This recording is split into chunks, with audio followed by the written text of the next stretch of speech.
FA Charity Shield between Arsenal and Manchester United, live from Wembley. Match commentators Andy Gray and Martin Tyler. Thank you, Richard. Football's fundraising day for charitable causes, as glamorous as it's ever been. The winners of all three major domestic trophies involved. Two sides sparkling with high-profile players, and today some notable names not able to break into the starting 11s. They include Arsenal's major summer signing, Eddie McGoldrick from Crystal Palace. Anders Limpar, loved by the Highbury fans, but at times at loggerheads with the management, is given the chance to stake a claim for a place in the Carling Premiership side. Alan Smith has a damaged ankle, so Kevin Campbell moves back alongside Ian Wright. In personnel then, Limpar for Smith, the only change from the FA Cup winning team. Andy Gray, let's have a look at the formation. Yeah, the only real surprise, I agree with you, is the inclusion of Anders Limpar. The back four will be very much the same, Martin. It will look to be very solid, but it's these two here, Anders Limpar and Paul Merson, that I'm looking to. Don't expect them to stay like that for most of the game. Don't be surprised if they actually change wings and they're given a roving role, both of them, to go and cause damage to Manchester United's defence. Well, such is the talent at Alec Ferguson's disposal that he can leave Brian Robson champing at the bit on the bench. Lee Sharp is also on the sidelines, and even the omnipresent Brian McClare misses out today. Roy Keane with Paul Ince in midfield then. Andrei Kanchelskis keeps his spot after his winning goal against Celtic in midweek. And it's the perfect comeback match for Eric Cantona, the central character of last year's Charity Shield. Again, this looks a pretty formidable Manchester United lineup. A real threat, obviously, from the two wide boys, Giggs and Kanchelskis. But Cantona and Hughes, for me, have got a big say in this game. If they can open up the centre-backs at the back of the Arsenal defence, then watch for Keane making these runs straight at angles, at diagonals, all like that. And it just means that perhaps Paul Ince will just anchor himself in front of the two centre-backs in a more disciplined role today. Roy Keane, never out of the newspapers in the close season, now out to show he's settled at his newly chosen club. Gerald Ashby, the referee, in black, which stopped Manchester United parading their revolutionary change strip of all black in this game.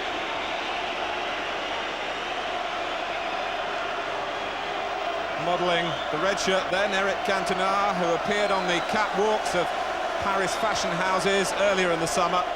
His footballing style very much in vogue with Manchester United. But can Anders Limpar tailor his game to George Graham's needs? You do feel he won't get many more opportunities. Ian Wright's life never less than complicated, docked £5,000 for bad behaviour on this very ground in the cup final replay. His pre-season saddened much more by a family bereavement, but he scored in each of the three Arsenal warm-up games in which he's played, including those two penalties past Peter Schmeichel in South Africa.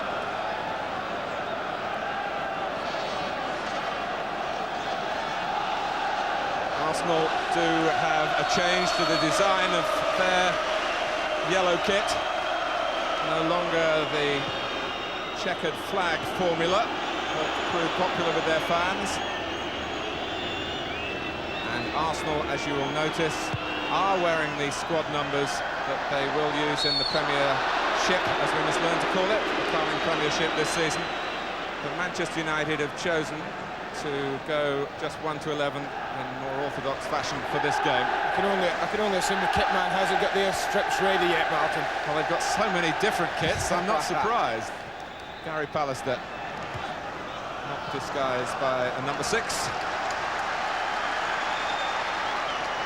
Andy Linnigan, the most unlikely hero of the FA Cup final replay. And crowning his most settled spell, really, in Arsenal's colours. The shot is from Ince, who finished last season's Premier League with a goal in each of the last 3 games. Well, his shooting is normally better than this, but I think we can forgive him this early in the season for not quite getting it on target. All credit to their fans who have had such an early start today, and just looking around Wembley, it seems that the United end is more packed than the Arsenal end. But here's Campbell trying to give the North London supporters something to cheer. Well, George Graham's been raving about Kevin Campbell's performances in pre-season, indicating that he's slimmer, he's fitter, he's more hungry than he's been in a couple of years. And he very nearly connects with a bright piece of thinking from Anders Limpar. Had he only taken control of it the first time round, he might just have beaten Schmeichel. But I think we see there, the left arm comes up, and the linesman very quick to spot that. Handball given, and Peter Schmeichel starting the game again with a free kick rather than a goal kick. Parker. The basis of Manchester United's championship success, surely they're defending, the best defensive record in the league again. Paul Parker came back into the side in the autumn, and they haven't made a change in the back line since then. Tony Adams very much the focal point on that side of Arsenal's game, and just stopping Cantona getting into his stride, the ball breaking only for Ince. And we haven't yet even mentioned Ryan Giggs, which shows the calibre of performers on view today. They were a bit unlucky there as well, because Manchester United had 2-against-1 situation at the back post with Eric Cantona and Andrei Kanchelskis against Nigel Winterburn. Unfortunately for Arsenal, Ryan Giggs could only pick out Nigel Winterburn.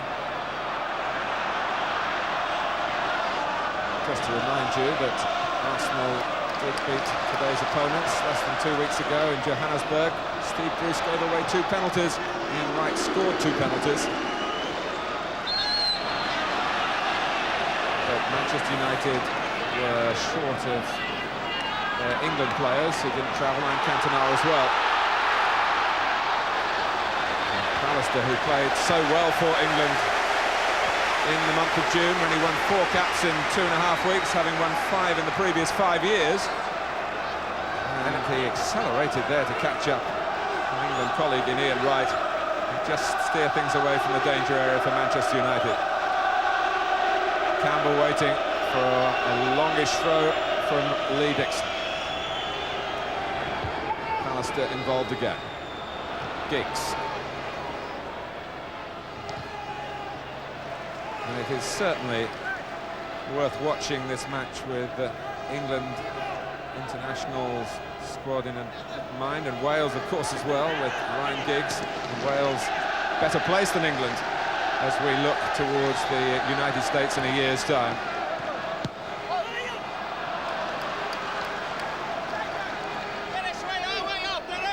But when the teams arrived at Wembley today, the fellowship that's obviously been built up in the England camp, certainly showing as players from both camps got together and compared notes about their family holidays. Sharp and Pallister, Wright and Merson, a little group. There was no snaps out, was there? Well, there was one family snap out, and I'll tell you about that later. It didn't involve any of the players, it involved the Manchester United kit man, Norman Davis, who was spotted in Cyprus. Here's Giggs. Put behind by Adams. 5 minutes gone, a corner to Manchester United. Just needed to delay his cross by a few seconds to allow the rest of the Manchester United attackers to catch up with him. He'd left them behind a little bit there, Ryan Giggs. It's over Bruce, which was good news for Arsenal. Here's Kanchelskis. Giggs held his position well to stay onside, and just tried to check inside Paul Davis, who's just signed a new contract for Arsenal. It's another Ryan Giggs corner. Dealt with easily by Merson. It's very warm, as is so often on Charity Shield Day in August. No offside. And Campbell beaten to it by Schmeichel. Paul Parker was covering in the centre after Pallister and Bruce had gone forward for the corners at the other end. Always dangerous that when you step up with no pressure on the ball. I think the linesman probably got it right here. See, Paul Parker doesn't know what's behind him there. He doesn't know there's a Manchester United player behind him there, and then it's can be so costly to step up in those situations. But he was Graham spot on. Barber, the linesman with the FIFA badge.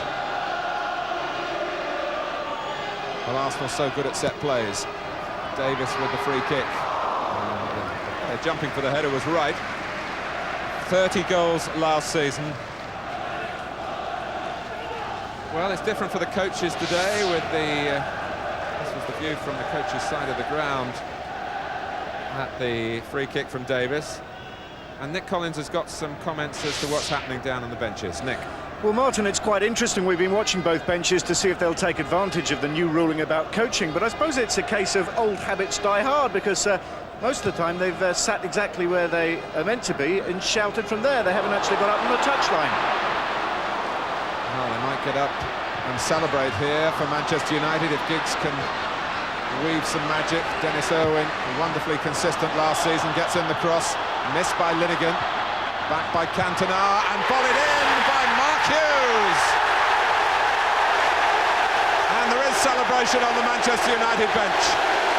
In the 8th minute, they lead Arsenal by a goal to nil, and last season's leading scorer is on target here at Wembley, Mark Hughes. I'll tell you the big difference for me is that Dennis Irwin, such a marvellous crosser of the ball, puts in a really telling cross. But just watch the way Cantona just teases it back in there. And when Mark Hughes is asked to volley the ball, he doesn't often miss the target. Really was superb execution from Hughes. Watch it again. Watch the shape of his body. Out it comes. Look at Hughes, eye on the ball, knee over it, even at that height. And that's a magnificent strike. And Andy Linnigan, who headed so sensationally into this very net in the cup final replay, ducked out of a header then. And really, Manchester United got it absolutely spot on from then. Cantona, Hughes, 1-0. I noticed Lee Dixon's hand went up looking for offside. Martin, I think it was probably Paul Ince he was talking about, who had just drifted into an offside position as Hughes struck the ball. But I don't think any reason to give offside in that situation. Here's Irwin. Now Giggs. Irwin goes on again. Linnigan has to stretch across and defends more effectively with help from Dixon. Limpar, as we suspected, starting on the right-hand side. Merson has come in from the left and making a central run at the moment. John Jensen wearing number 17. One of two Danes on the pitch, of course. With Peter Schmeichel now with not just a goal to protect, but a one-goal lead to protect.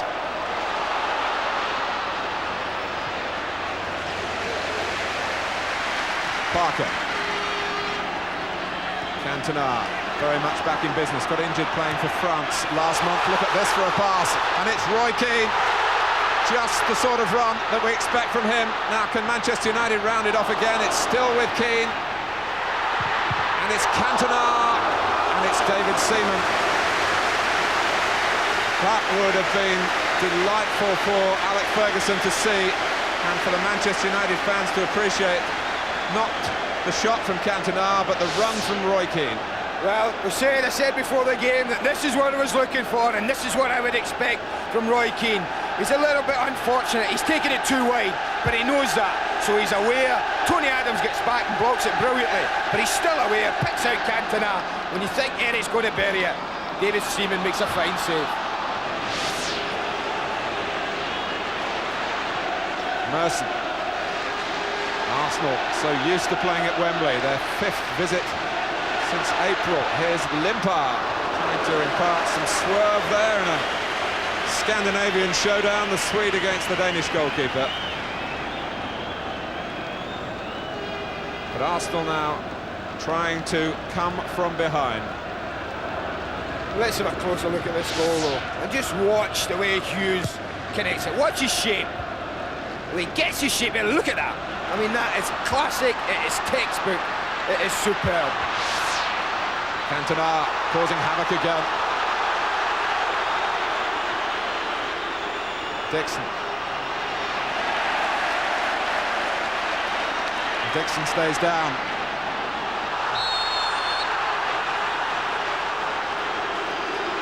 Well, Lee Dixon, Glad we could have a breather, Martin. he was sent off here in the semi-final of the FA Cup. Arsenal hoping that he's not going to have to be carried off now.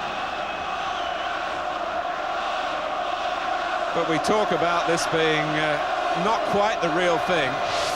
But Arsenal and Manchester United have such a rivalry, even in what is technically a pre-season game, I suppose.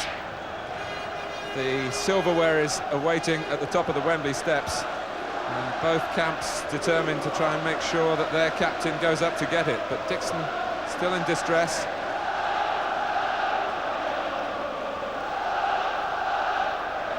Arsenal have got Martin Keown warming up. Just noticed Brian Kidd's out right about a metre from the touchline, would you say he's there? Maybe taking advantage of the new laws that say he can step out that far. George Graham not moving, but Martin Keown limbering up.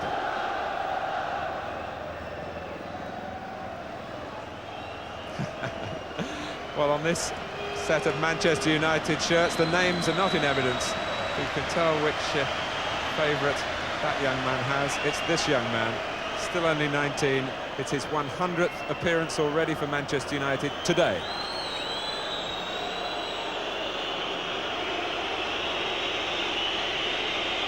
Just have another look at how Lee Dixon got hurt. Andy. Yeah, you can just see, I mean, that's typical of what we saw from Paul Ince last season. Tackling people, tackling back, and you can see that Lee Dixon just kicked his soul, and that can be pretty painful. Paul Ince, who captained England twice in the United States. I'll tell you what, Martin, you'll tell me if I'm wrong, but was that a piece of history we saw at Wembley in the Charity Shield? The quickest goal scored here? I believe Martin O'Neill's in 10 minutes was the quickest before today. Well, you've just had a piece of paper handed to you with an official stamp on it, so I'm not going to be a man to argue against that. We're talking Wembley Charity Shields, of course. Yes, we are. Because the last time that Arsenal and Manchester United met in a Charity Shield was in 1948. Manchester United asked for the kickoff to be brought forward. The game was played at Highbury so that United could get the last train back to Manchester. And Arsenal were 3 up in no time at all. The game finished 4-3 in Arsenal's favour, and the way it started here, and bearing in mind we had a 4-3 extravaganza at Leeds and Liverpool a year ago, well, you would hope that there are more goals to come. It's a dangerous thing for commentators to commit themselves to. But I'll tell you what does make for a goal feast in games is an early goal.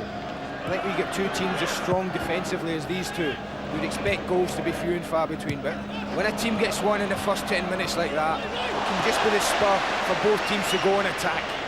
Keane has started well. Kanchelskis. There's Jensen doing what he does best, just getting a toe in and giving it to others to move it forward for Arsenal. Like Wright, like Campbell, and Limpar away on the far side, and Kevin Campbell trying to just play that with the outside of the right foot and curve it back towards Limpar. Got the ball a bit too high on the foot, and it went straight forward. It's a little bit sloppy. One of the best situations they've had, Arsenal. They've been few and far between in this opening spell.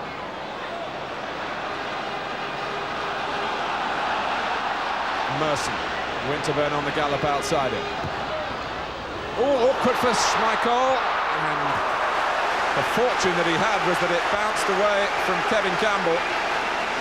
And they do like an inquest in that Manchester United defence. Schmeichel and Bruce having strong words there. Well, that's a good run from Nigel Winterburn. Watch it just sit up about a yard in front of Peter Schmeichel. Really was a difficult one to take. Merson's corner. Oh, and Schmeichel almost beaten to it again by Adams. I think he probably made amends there. I think we'll probably find that he just gets a little touch to this. It looked for all the world that Tony Adams was just going to nick that in, but Schmeichel just stretched those fingertips. And it's another corner. It's Hughes clearing. Winterburn. Well, Kanchelskis, who loves to run with the ball, and this is a great opportunity for him. Making tracks from the far side is Eric Cantona. And it was Jensen who also covered the ground facing his own goal. We might see from the angle behind the goal whether that would have gone in from Cantona. I don't think it was going in, but how often last season did we see that type of play from Manchester United? Defending a corner, and within 5 or 6 seconds they're causing opponents problems in their own box. They really do switch defence to attack brilliantly.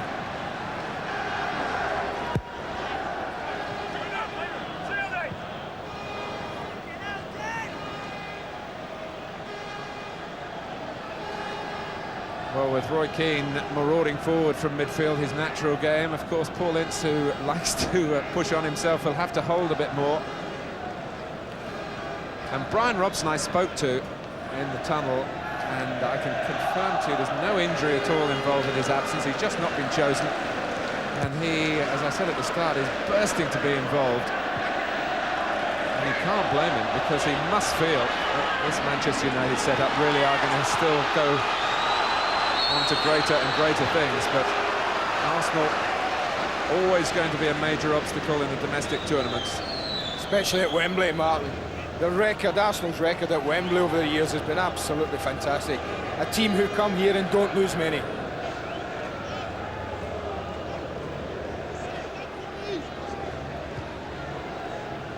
Well, when these sides have met down the years, there have usually been fireworks. You think of that match at Old Trafford when both teams got dot points. George Graham got fined 2 weeks' wages, along with some of his players, for the wrong kind of fireworks. Can you remember Lee Sharp getting a hat-trick in a League Cup tie at Highbury when Manchester United won 6-2? And Sharp can't get into the side today. And then, of course, when you think of Wembley, the FA Cup final of 1979 and Alan Sunderland's last Garth winner. So it's no surprise, really, that they're putting on a treat for us. It's 1-0 to Manchester United.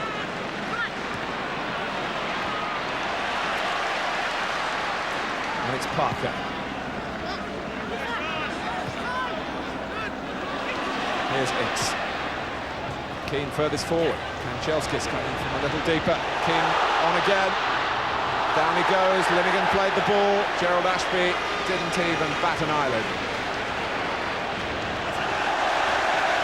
And doesn't blow either the referees. Kanchelskis gets it back shoulder to shoulder with Winterburn. Giggs lets it run. Hughes, everybody wanting the ball. Kept in by Keane. Cantona using his strength unfairly. The linesman flags, and Manchester United are stopped in their tracks, and Cantona can't believe the decision. I think he's a bit unlucky. I thought Tony Adams committed himself to the tackle, and Cantona just used his body weight brilliantly to shield the ball. But this was the earlier incident when it needed a desperation tackle from Andy Linnigan to stop Roy Keane. But here's the Cantona one. You watch Tony Adams commits himself to the tackle. Cantona, for me, does not a lot wrong there. If it was George Graham, Martin, I'd be thinking of switching my 2 midfield players around. I think that Roy Keane is running off the back of Paul Davis at will, and Paul Davis is having trouble keeping up with him. I think John Jensen's a better defensively than Paul Davis, and it may be that they should think of switching those two. Can I support your argument in that particular debate, because John Jensen marked Roy Keane out of the game when the Republic of Ireland played Denmark in the World Cup at the back end of last season. Yeah, I mean, that's been a noticeable factor in the opening stages, is how easily Roy Keane has threatened Arsenal's back four, with Paul Davis really a more constructive player, looking lost at times. Ince. Giggs trying to get it in early. Here is Jensen. Well, Paul Merson usually provides something special on his visits to Wembley. It's been a surface to suit his own brand of play. Jensen, Campbell trying to get between Parker and Bruce with the ball. It breaks for Merson again.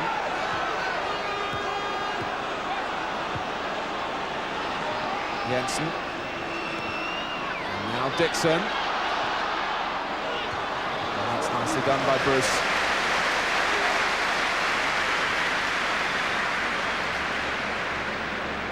What a fine ambassador he's proved to be for Manchester United, with more and more of the spotlight as the captain in the absence of Brian Robson.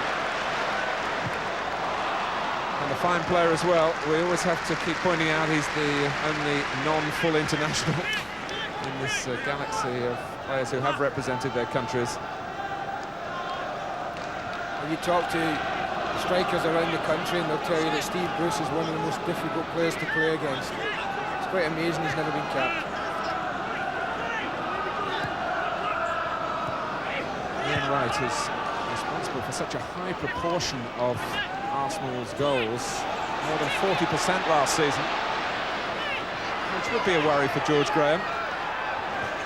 Well, it is a worry when you're playing a team that scored as few goals as Arsenal did in all competitions last year. And they're going to be looking for something more from the likes of Kevin Campbell and Paul Merson this year in the goals tally mark. They really are. It's a theatrical spin by Wright, trying to get a decision, but the referee saw that Bruce got the ball fairly enough. But now Arsenal do get a free kick against Hughes. We're halfway through the first half.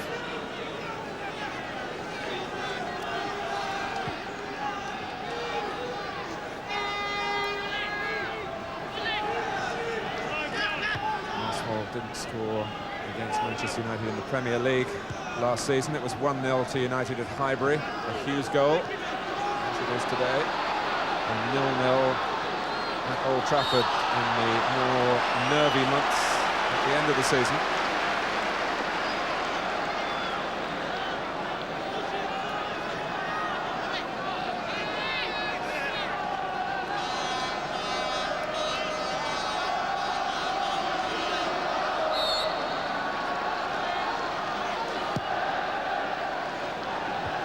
With the header. Merson, not this time. Well, we saw him in a league match at Old Trafford this season, I think. Crash one out the underside of the bar from a very similar range. Yeah, in the 0-0. It just dropped about there, didn't it? And he actually thundered it against the underside of the bar. But this one, beginning of the season, we'll allow him that. Lee Dixon off the pitch for the moment, but I don't think that's to do with the previous injury. Maybe a change of boots. Yeah, when he kicked the bottom of Paul Ince's boots, Martin, Ince studs me well and fricked the leather of Dixon's boots, and he's just had a quick change of one end. As long as no one in harm's line Giggs' boots after the sponsorship deal that he's come up with. They must be made of gold. I don't think you'll have to worry where his next pair are coming from, do you?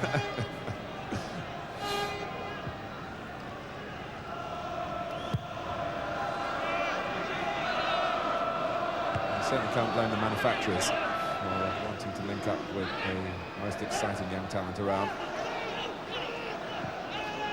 But not the only one.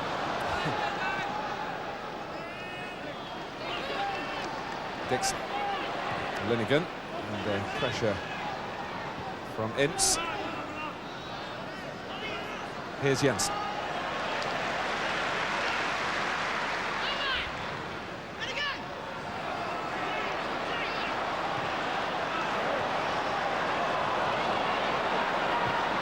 Linnigan. Well, Ian Wright has just got away on the blind side of Pallister. Can he tee up Campbell? Here he does. It ends rather embarrassingly for Arsenal.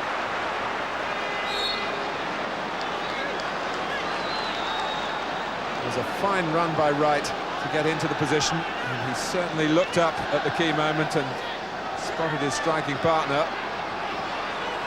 Campbell trying to get his mind back on the game quickly.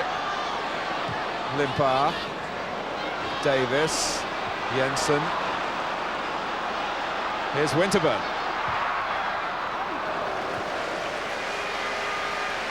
Well, the better opportunity was for Kevin Campbell, and that was all down to the work of Ian Wright. Best run from Ian Wright in the game so far. It was never going to be an easy one. You saw Steve Bruce throw himself at Campbell's feet, but it certainly was a promising run from Ian Wright.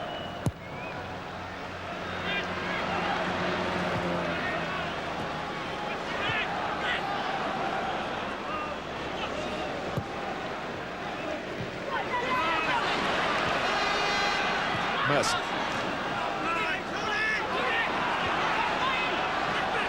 Here's Wright. Now Winterburn. Limpar has come into the centre and trying to get involved in the game more by straying from his berth on the right-hand side. Davis. Adams. Jensen, Blink's got there. And here's Cantona, and Manchester United moves sweetly forward again.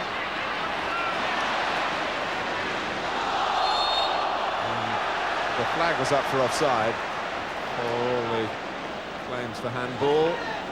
Kanchelskis, as Cantona had rather delayed in possession. And he couldn't see a pass. Kanchelskis had gone into the offside position. Limpar. Well, it didn't work for Anders Limpar then, but I'm sure that's what George Graham would want him to do if Arsenal can get him into the game. I think what's important for Arsenal with both Merson and Limpar is they do provide width. I've noticed many occasions already in this game, both are tending to tuck in field. I don't think that helps Arsenal's cause at all.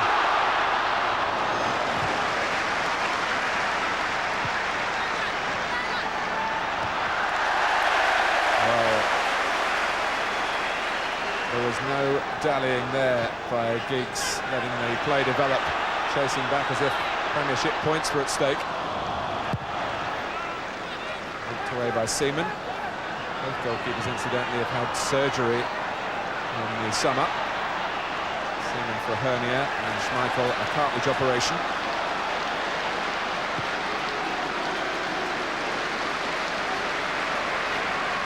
This is an excellent game for George Graham and Alex Ferguson to assess just how well the pre-season training has gone.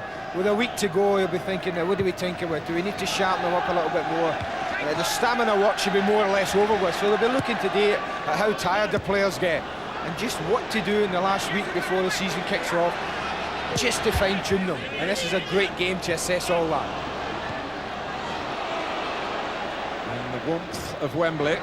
It may just be not quite as sapping with the earlier kickoff. It really does get steamy late on summer afternoons. Lack of air in the stadium. But they should be relaxing in the bath, coming up to 2:30.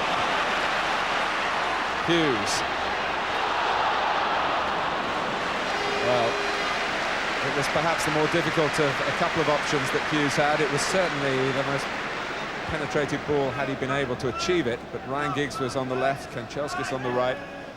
But again, suddenly Manchester United having 4 up, and even a defence as capable as Arsenal's looking shaky. Campbell, pass Bruce, pass Owen. It's a great run from Campbell. Oh, and Schmeichel couldn't grasp it, and it was hoisted away by Pallister before Ian Wright could tap the ball into what would have been an unguarded net. More like it from Campbell. Limpar. Oh, that's delightful. And so was the shot.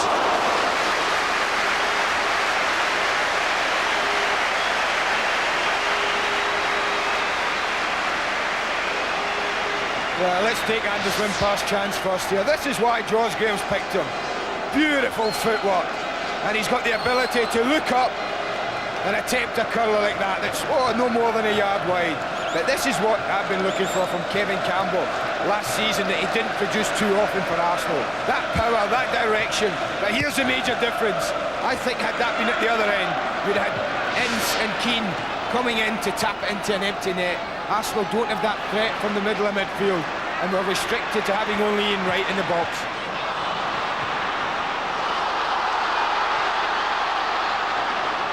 Anders Limpar announced himself to Arsenal fans here at Wembley 3 years ago in the Makita tournament. He scored an absolutely stunning goal against Aston Villa from a tight angle. But week in, week out in the top division, he hasn't always perhaps had the attitude that George Graham demands of his players. As I said earlier, it's been something of a love-hate relationship. No one more than George Graham would love to see Limpar in full cry on a regular basis. Kanchelskis, who's similar really in a way looking for consistency for Manchester United. Again, he starts this game, like Limpard, striving to get a regular spot. Played for Russia against France and against Cantona in July and scored a goal. See that little example there when Nigel Winterburn hit the ball, Martin? I would be looking for Paul Merson. He'd be pulling wide on the wing to give him an option, but he's nowhere to be seen. He's tucked in the central midfield area, congesting things up. They've really got to spread it wide a little bit more. Give themselves a few more options. But there was another encouraging burst from Campbell then. Just stopped by Schmeichel. He certainly looks slimmer Kevin Campbell than last season. And he started this game quite well. And Campbell really marked time last season and had to live with some public debate that Arsenal let the wrong man go in Andrew Cole, who we'll be seeing for Newcastle, of course, in the Carling Premiership. And Campbell will be determined to prove the doubters wrong.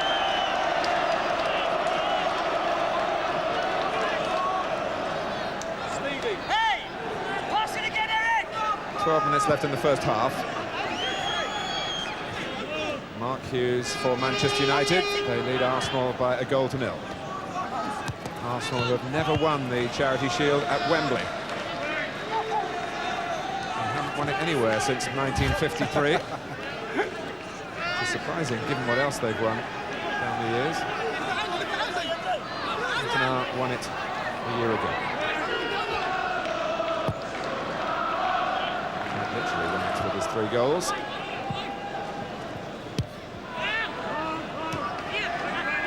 Wright. Limpard.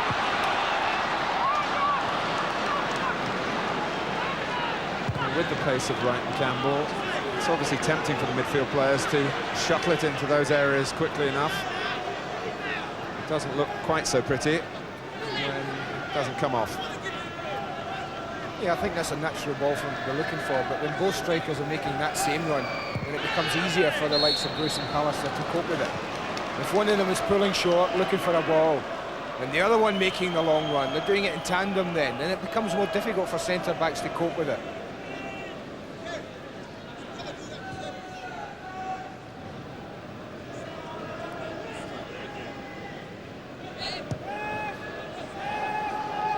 Certainly hasn't been a game ruined by offsides.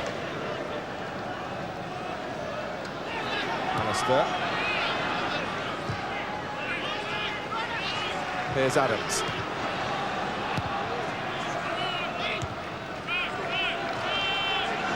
Well, Arsenal were in danger of getting caught out on 1 or 2 occasions there, and Linegan in the end dispossessed by Hughes. Here comes Giggs. Dixon in the first place was played into trouble. But Manchester United couldn't make as much of that as seemed likely when Hughes got the ball. And the game was stretched for a moment. You really can't dwell on the ball if you're playing against Manchester United anywhere on the pitch. Sometimes defenders assume we can take a little bit more time on the ball, but with the likes of Hughes and Giggs, and Kanchelskis in particular, putting you under pressure, you're always taking a risk.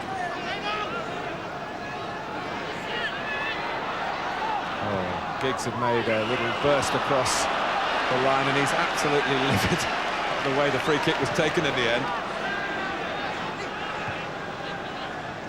And it certainly was a pity for Manchester United. Arsenal had lost track of him. Davis, offside. That was dodgy. Not too sure I agreed with the linesman in that occasion. I thought again Paul Parker had dropped deep and played both Merson and Campbell onside. Cantona caught out by Adams. Arsenal winning it in United territory. But on the break, it's Kanchelskis. 4 players in the middle for Manchester United.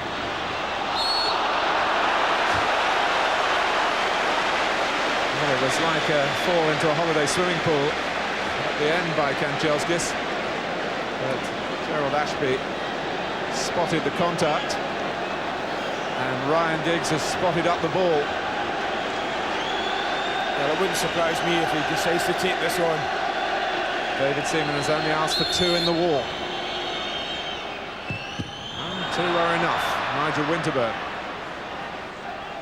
alongside Jensen. Giggs gets it back a second time. Ince calls for it, gets it, and very nearly gets a second for Manchester United. Paul Ince with plenty of power. Well, he won't get many better than this. He gives Steve Bruce an early call to get out the way, and this starts dipping just about now. And a yard later, that goal had been a yard or two further back, that would have taken the net off. Strikes it superbly, then it starts to dip, but just a fraction too late.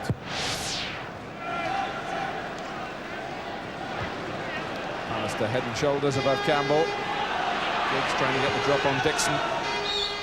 And as it was lofted long by Linnigan, it was Ian Wright who was caught offside. The game against United in South Africa was the only one that Ian Wright played for Arsenal on that trip. He had to come home because of the family bereavement.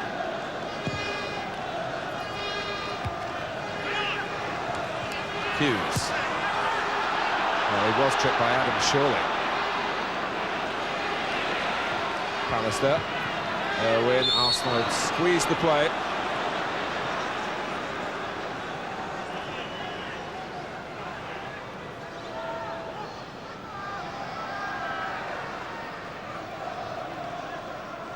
Well, in the top division, it is a combination of organisation, athleticism, but the level of skill should be looked at closely because it's a high level. The game being played at such pace. And with Bruce down here, there are always going to be casualties.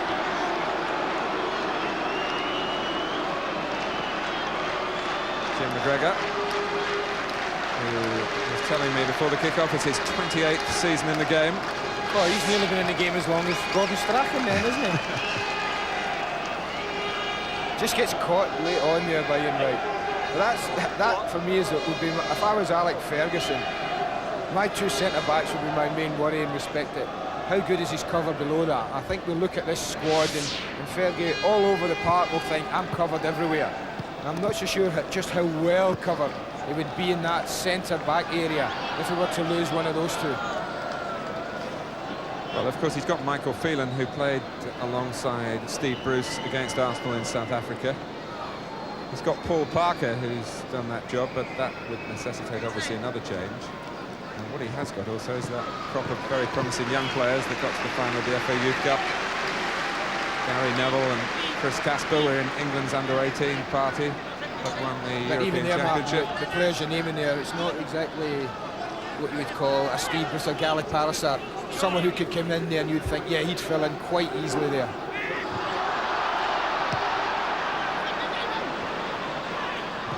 Wright! Oh, how does he do it? How does he do it? Ian Wright on the periphery of the game, and then suddenly he's left Peter Schmeichel shaking his head with another sensational shot. It's 1-1. Well, if this is a little example of what we're about to see in this first Premiership season, then I, for one, can't wait. He's had a quiet first half, but that drops there. He knows exactly where the goal is. His decision's an instant one. I'm going to hit this. And Peter Schmeichel can only do what you and I did, Martin. Stand and admire it. Well, he quite takes the breath away. And he's certainly taking some of the wind out of Manchester United's sails. They were good value for their lead, given to them by Mark Hughes in the 8th minute. And here we are, 5 minutes before half-time. It's 1-1. And although he scores such a great proportion of Arsenal's goals, if he keeps on doing it, of course, they can manage. Now they have to defend.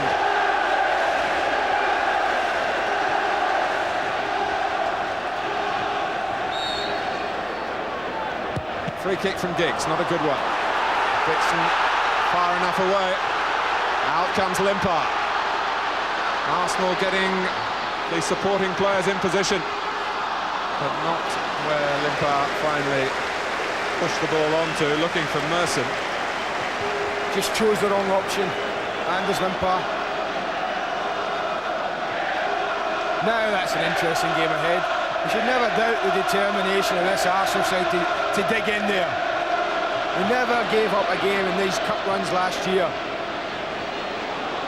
And again, they're back into a game where they've really been second best for the majority of this first half. While you were talking, Andy, another little surge from midfield by Roy Keane.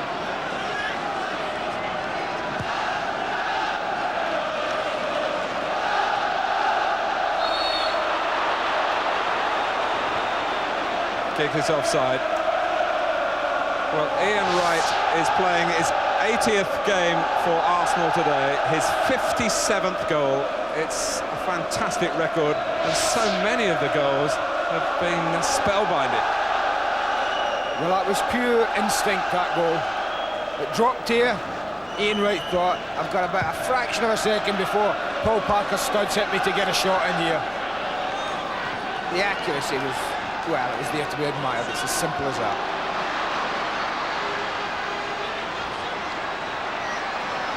Giggs. Dixon defending well, keeping Giggs well out of harm's way, and in fact not even conceding a throw. The United fans in that area of the ground, the majority, felt it should have been a free kick. Giggs of the same mind. Arsenal have equalised with their first shot on target. But that's what makes the likes of Ian Wright very special, Martin. In this level of football, you sometimes only get one shot in the game. That might be Ian Wright's only one, but how he's made it pay. Here is Wright. Merson was beetling towards the near post. Dennis Irwin stuck out a foot. An unsung hero for Manchester United last season, Irwin. Rarely had a bad game. Needed him here.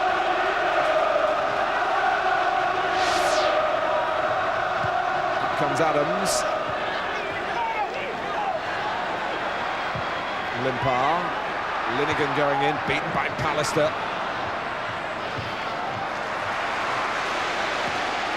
Winterberg. Merson. Bit tight for Arsenal. And they could be caught with too many players pushed forward. 4 up for Manchester United. Cantona, Kanchelskis, Giggs is up alongside him. And Jensen, responsibly, the rescuer for George Graham's team. Limpar. The balance swings the other way. Roy Keane, who, with some justification, has a reputation for being hot-headed.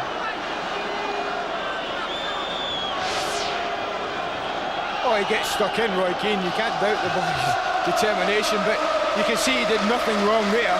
He actually pulls out, doesn't stick a leg out, did nothing wrong at all. Anders Limpar just fooled the referee a little bit.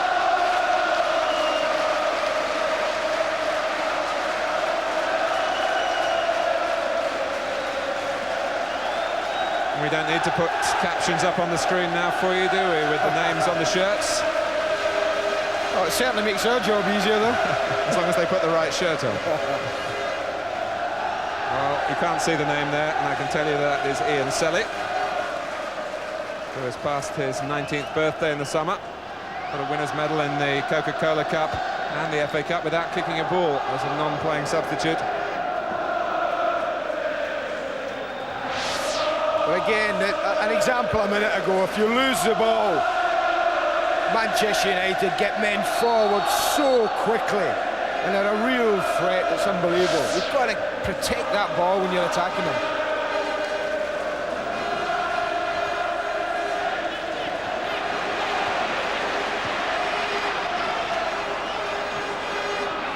Stoppage time at the end of a first half that has been up to the standards that we expect from two of the country's premier clubs. Some might say the two most likely to take the prizes this season.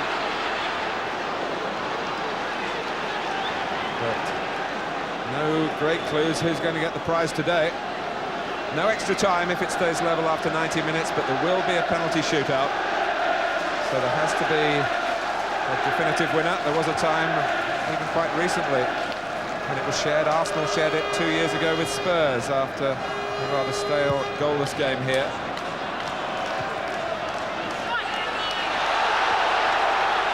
Play on, says Gerald Ashby. Winterburn slow to pick himself up. Cantona. Other Arsenal players were not waiting for the whistle, including Paul Davis in particular.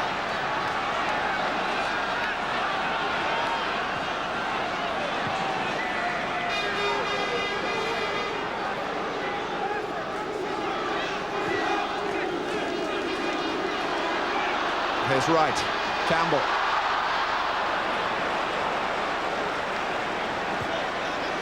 Ince not wanting to just knock the ball out of play. But in the end, it's cost Manchester United a free kick. Well, it may be the charity shield, but the players aren't certainly showing each other much charity out there. We saw the charity in the tunnel before they came out. They were happy enough there, but this is very competitive. That's pre-kickoff, Martin. That's pre-kickoff. These lads didn't win things last year being nice to each other. Davis with a free kick, a chance for Arsenal to get in front. Right on half-time. Kevin Campbell, the ball brushing his brow. There's some good movement in there, particularly from Tony Adams. And by his good movement, it allowed Campbell to get the free header in. You see Tony Adams peel away to the back, and by that movement, up goes Campbell free, and even at the back post, Tony Adams is free.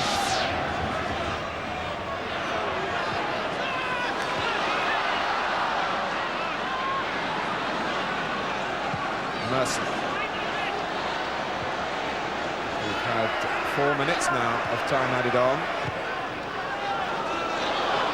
Arsenal trying to put the extra moments to good use. Winterburn.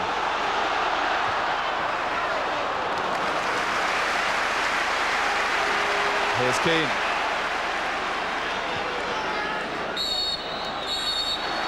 Half-time, 1-1. If you just heard the scoreline, I'm sure you would have guessed the two scorers, the two leading marksmen from last season. Mark Hughes for Manchester United, Ian Wright for Arsenal, and you wouldn't be surprised about the manner of the goals either. Both swept in spectacularly.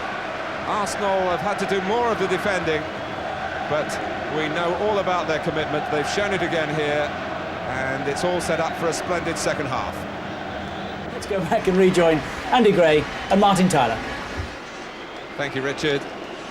All sorts of gear now for the fans to buy. I've noticed a lot of Manchester United fans, incidentally, today in the black shirts. They're obviously selling well as a fashion item, although the team not wearing them this afternoon. Arsenal have made a change at half-time. Lee Dixon picked up that ankle injury that we saw as he was tackled by Paul Ince relatively early in the game. And Martin Keown, another member of Graham Taylor's England squad, of course, comes on. Keown, who last played here for England against Holland when he played at left-back. Of course, he missed out on Arsenal's cup successes because he was cup-tied and signed too late from Everton to be involved. Manchester United still leave the likes of Robson, Sharp and McClare on the bench and stay with their starting 11. And I would think feeling just a little bit disappointed that they don't begin the second half leading.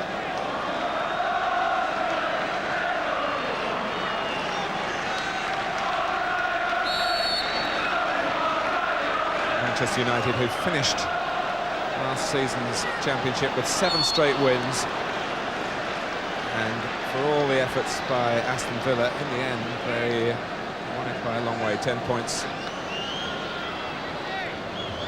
That was admirable, that finish. No one would live with that, no one at all. 7 out of 7 in the run-in of a championship. It was incredible. Dennis Irwin chipped in with the odd goal, of course. But From this range, the greater odds are that he will clip it up for the likes of Bruce and Cantona, or maybe not. He's having another look at what David Seaman set up. And he goes round the wall, but plopped into the arms of a goalkeeper who was once beaten from that type of range by Paul Gascoigne.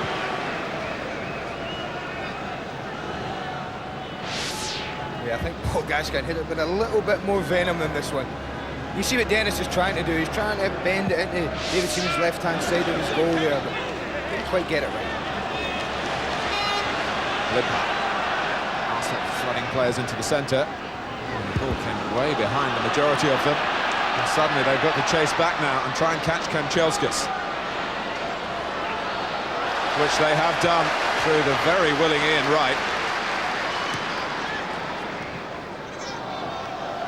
You see the importance again there. He gave the ball away needlessly. Anders Limpar just blasting it across the face of the 18-yard line. They lose possession and they end up chasing 60 yards back down the field to retrieve the ball again.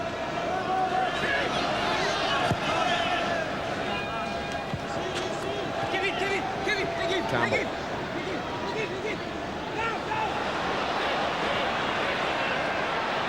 Limpar taking over. Davis. And Jensen and Winterburn.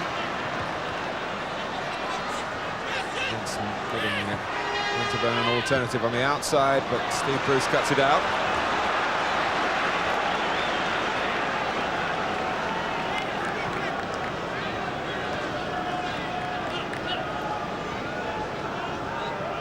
Still looking for his first goal for Arsenal, but he did score a World Cup goal for Denmark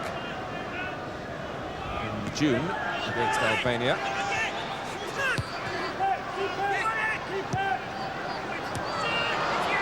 It's Manchester United trying to reimpose themselves and play to their attacking strengths. Cantona. I wonder whether he'll last the full 90 minutes, having been short of match practice. Wright.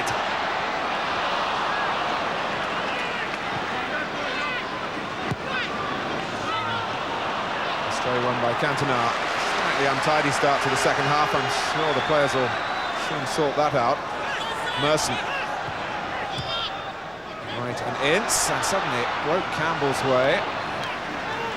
Schmeichel must have been absolutely sure that the all would run for a goal kick and not a corner. Let's get a word from Nick Collins, who's been chatting to the two managers as they came out for the second half. Nick. Well, Martin, I can tell you that Arsenal are reasonably satisfied with the position they're in, although they feel they should be keeping possession a little better in this second half. As for United, well, they'll be concentrating on the accuracy of their passing because it's such a warm day, but no clues as to when and if we'll see Brian Robson in the second half.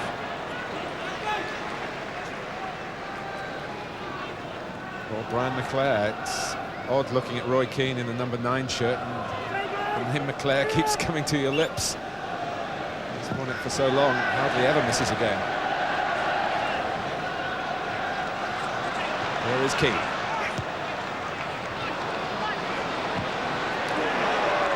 Kanchelskis. And we say again, these aren't the numbers that the Manchester United players will be wearing in the FA Cup and Premiership.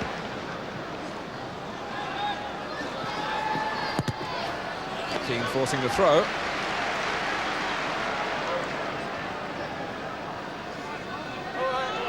His last goal for Nottingham Forest was against Arsenal. It was a Highbury in April. Not enough to stop Forest going down.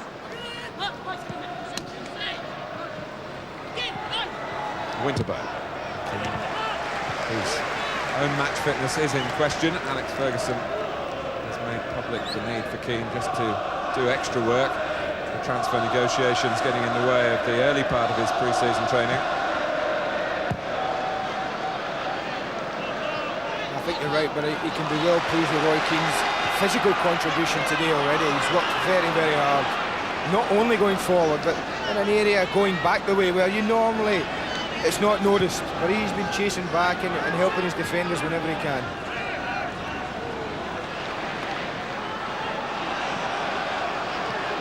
Hughes.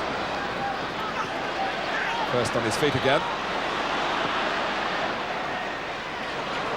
Ince, first on the scene. Giggs. Kanchelskis.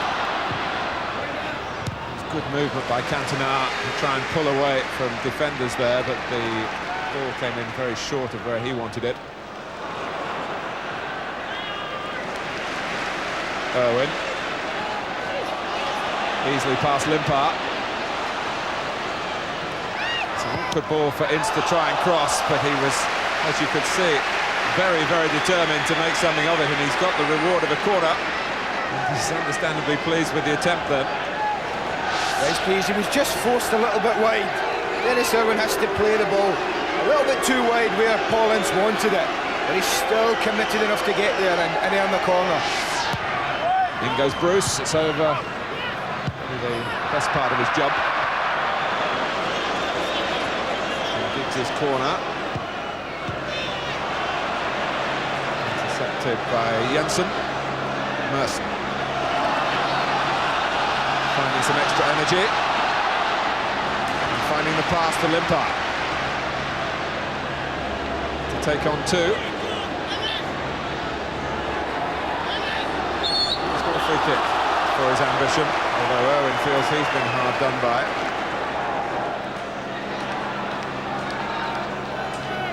And Jensen reacting very quickly. And it's Kevin Campbell for Arsenal. And still and taken out of Schmeichel's hands by Bruce's header.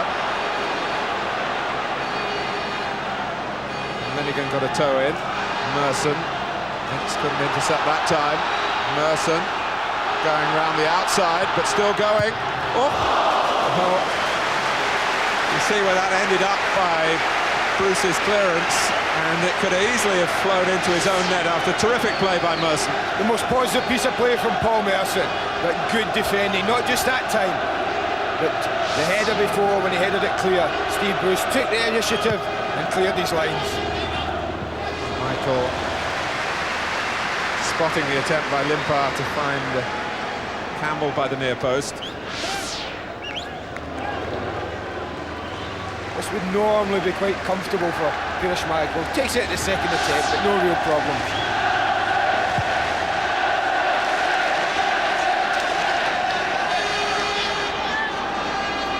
Cantona.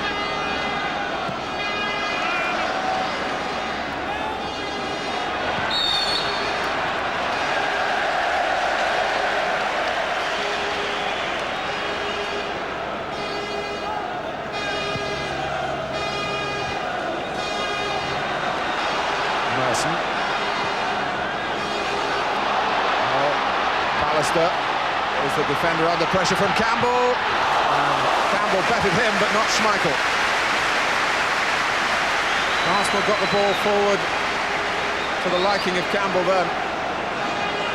Lovely vision from Merson. Lovely vision.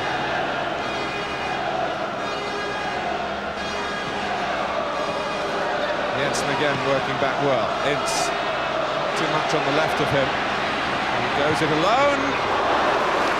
With Kanchelskis trying to get out of his way as well. Well, he's certainly shown an appetite to get forward in a Mapotic goal, Paul Ince. That, from what I can remember, his third one of the match within the first hour. This on his left foot, not quite his strongest, and he's leaning back. You can see there he's stretching for it, and that's the reason it went over the bar. But this is a move from Arsenal earlier. Look, the diagonal ball picks out Campbell. Now, as soon as a defender's turned like that facing his goal, the striker should be boss. And in this occasion, Campbell is, but can't quite beat Schmeichel. Merson, who suddenly got into the game as a dominant force, was on an ambitious run. Foul by Adams, who was quick to apologise. It wasn't as quickly accepted by the fiery Irishman. Keane was caught by the Arsenal captain.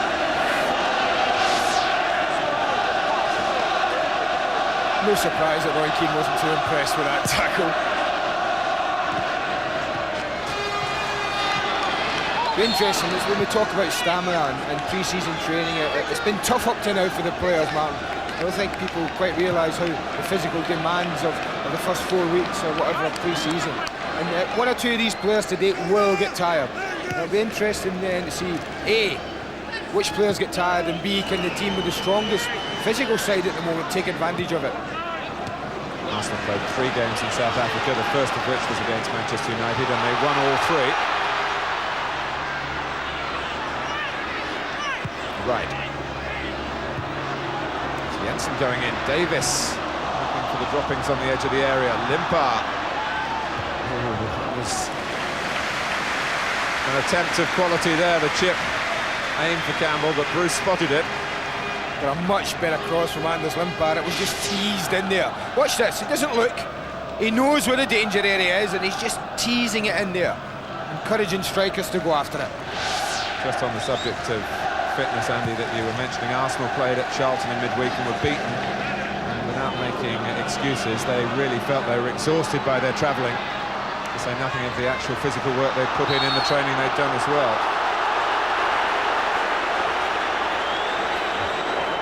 Stuart Houston doing a bit of coaching in his new area.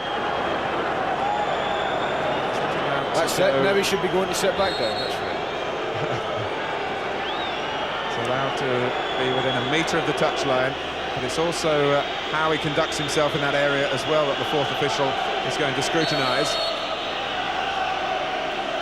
The concern for Manchester United is that Arsenal have a free kick and Paul Merson is addressing it. Alistair with the sun in his eyes. Limpar nudging it back to Jensen. Here's Keogh.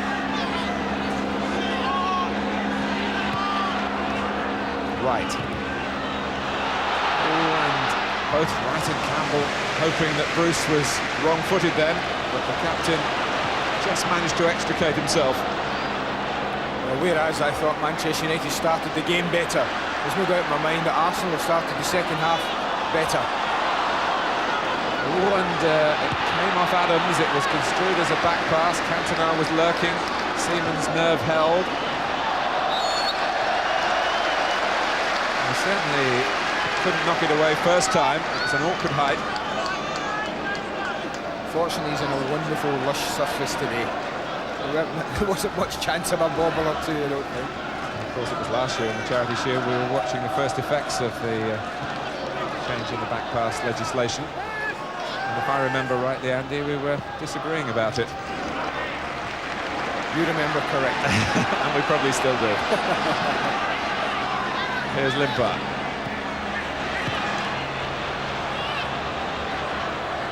He's chased it gallantly, but it wasn't the best of passes from Wright. Keane.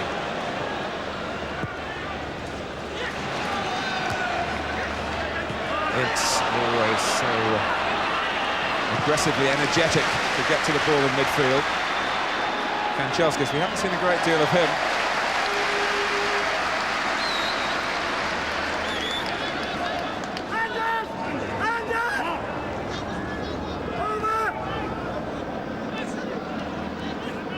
Cantona.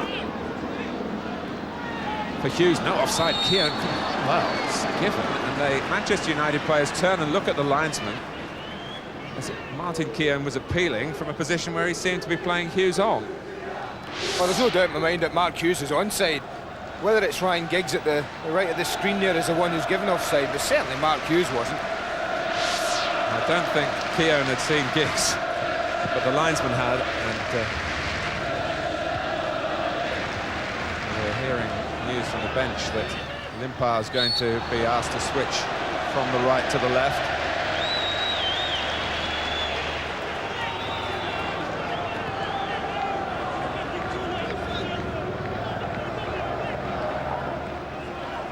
Well, an inconvenient kick-off time, particularly for those travelling from the northwest of England, but an excellent attendance at Wembley. The figures stopping there on the spin, just over 66,500. Giggs, Seaman was far from home.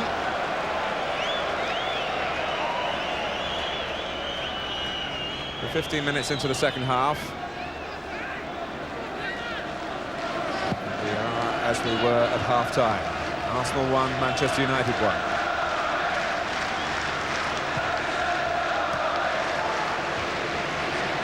Giggs.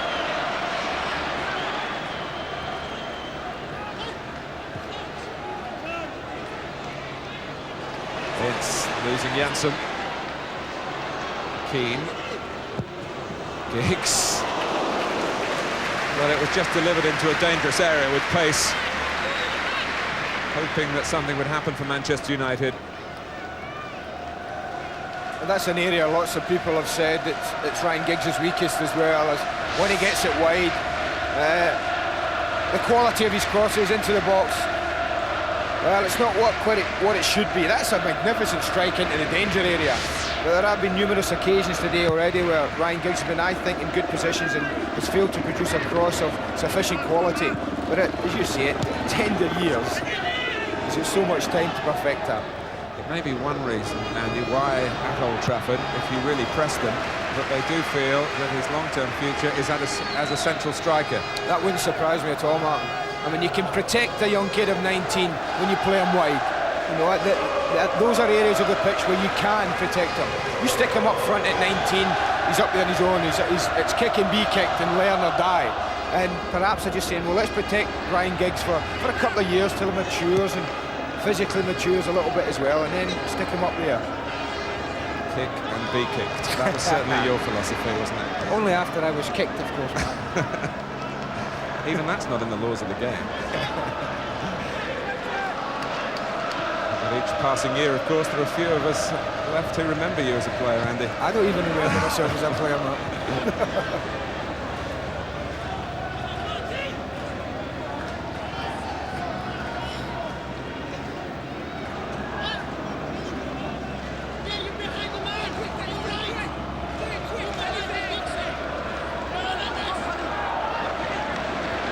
Start home to Coventry in the league programme.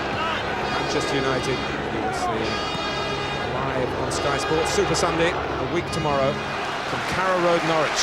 An intriguing game that is, where for 20 minutes last season Manchester United must have played as well as at any time in the whole campaign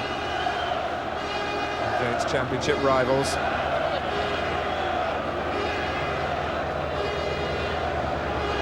Limpar with the corner.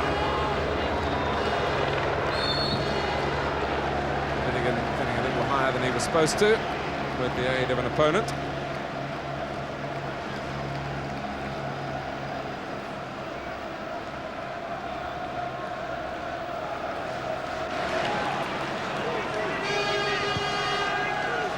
Or maybe we will see Brian Robson.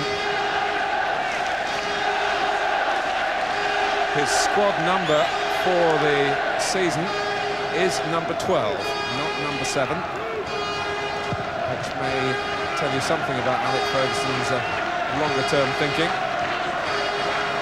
Where he's sure to play a part, one would think, would be in the European games, where, of course, the nationality of players is very important and the restrictions on the non-Englishmen. On that subject, Alex Ferguson will be going to watch Honved play tomorrow, Manchester United's opponents in the first round. They're in action at Millwall. Just by chance, it's a convenient place to have to go. I'd quite like to see Robbo come on, Mark. The game's just not died a little bit, but you can see, I think, players are not coasting, but they're just protecting themselves a little as well now. And an injection of Brian Robson into the game wouldn't do it any harm at all.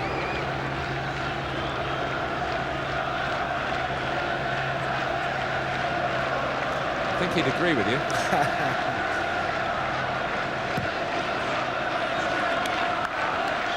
When it's tight like this, though, you always feel Arsenal hold the upper hand. Limpar.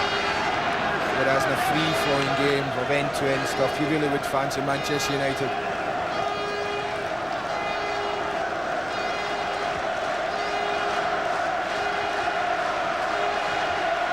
Just looking there at Tony Adams, who was George Graham there was obviously singing this guy's praises all week, and the build-up to this scene is probably the greatest captain that Arsenal have ever had. I mean, that's amazing coming from, you know, George Graham. Shows you how highly he rates that guy. And you look around here, it's a pre-season game still, it's a charity shield, and he's the one guy on that Arsenal side who's geeing everybody up, demanding more from him. Well, that's his new nickname at the club, simply Arsenal. He used to be called Rodders, after the character in Only Fools and Horses. But you are looking at Mr. Arsenal when you look at Tony Adams.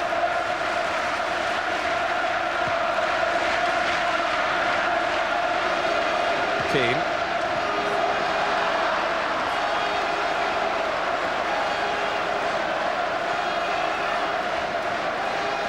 Well, it looks as though Ryan Giggs is the player who's going to come off for Brian Robson. Fourth official, Paul Durkin, has the number 11 board in his hand.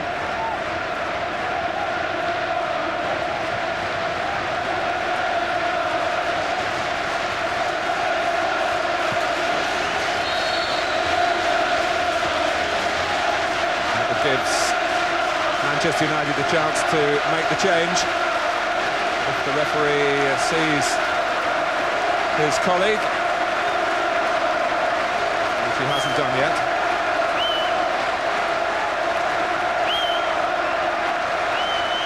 Ryan Giggs also with an arm aloft, calling for the ball.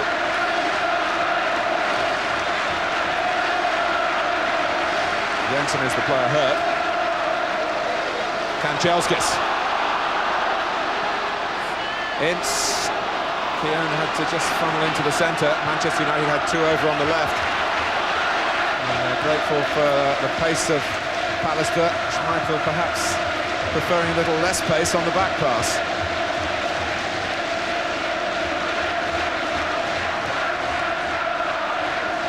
Winterburn. 1-1. There has to be a result, even if it goes to penalties, but there will be no extra time if it's level after 90 minutes. Oh. Well, Keane has left one or two scars on Arsenal players in previous battles in Nottingham Forest colours. And he's certainly not holding back here, and he's not going to be substituted either. It is Ryan Giggs who's going off. Yeah, Paul Davis certainly felt the full weight of his tackle there.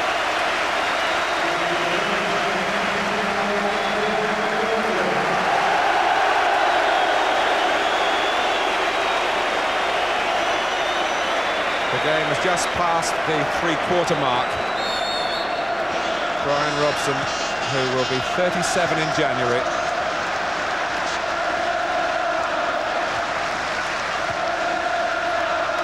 Bruce.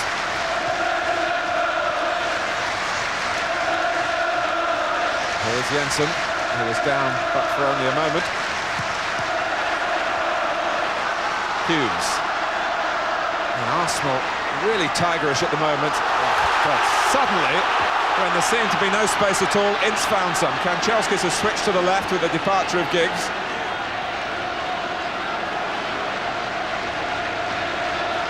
Arsenal are back. Now Robson.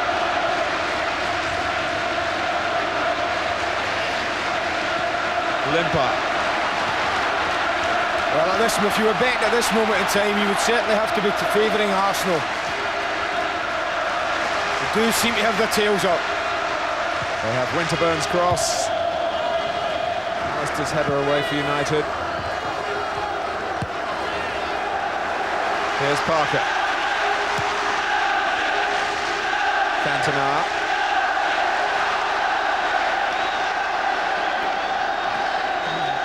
Genuine concern from Tony Adams. Or was it? Was it just saying, don't fall over unless I really foul you? Maybe it was a little bit of friendship Tony's picked up in the summer as well.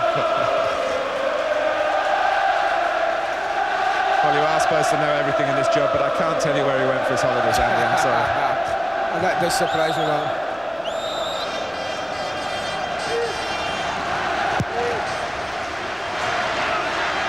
Limpar. We've heard already that he went to Jamaica. One or two French-speaking places in the West Indies, are there, Andy? You've travelled a lot more than I have. My schooling was even further back in my football career, Mark. Would you expect me to remember? Oh, Schmeichel almost kicking his side into trouble. Robson in tandem with Ince in the centre of midfield. Keane playing now on the right-hand side of the four. Well, if Manchester United, if Manchester United are looking for any inspiration from the supporters, they're certainly getting it. They really are opening their hearts at the moment and giving them every opportunity to get back in this game.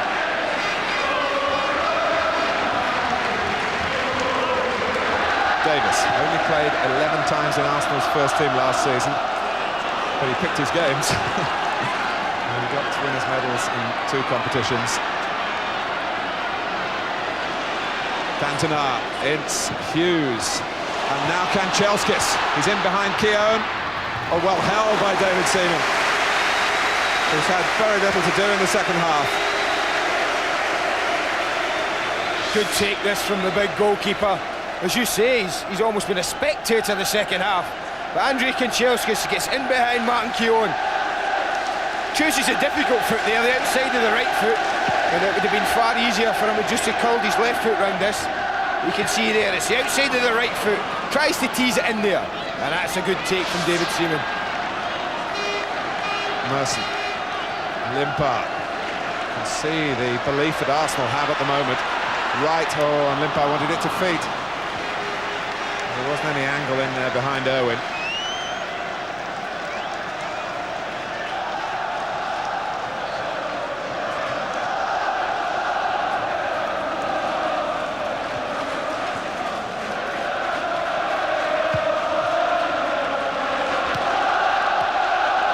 Robson steering it to Kanchelskis.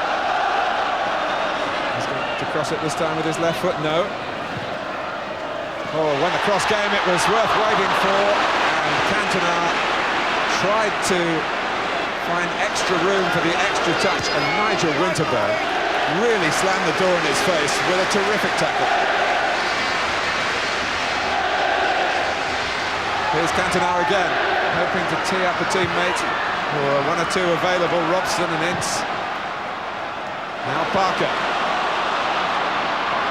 With speed and strength, and fouled by Campbell coming back.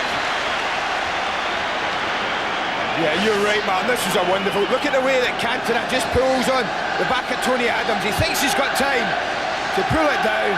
But what a tackle from Nigel Winterburn. Excellent stuff. Free kick though to Manchester United. 17 minutes left. United scored first. They played the brighter football. In the first half, they were pegged back. But here goes Kanchelskis!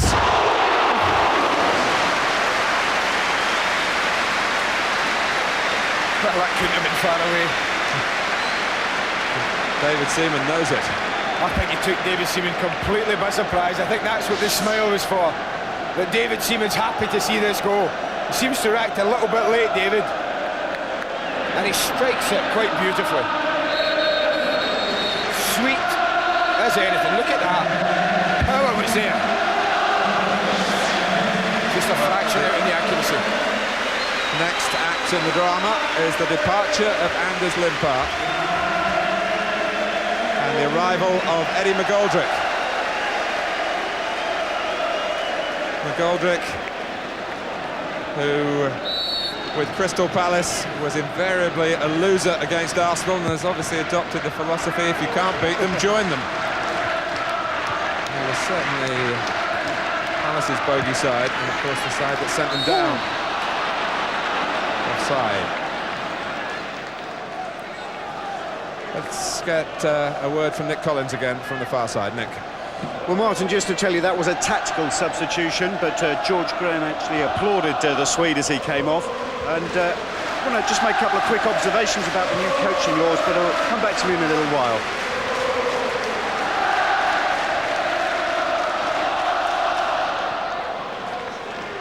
Parker.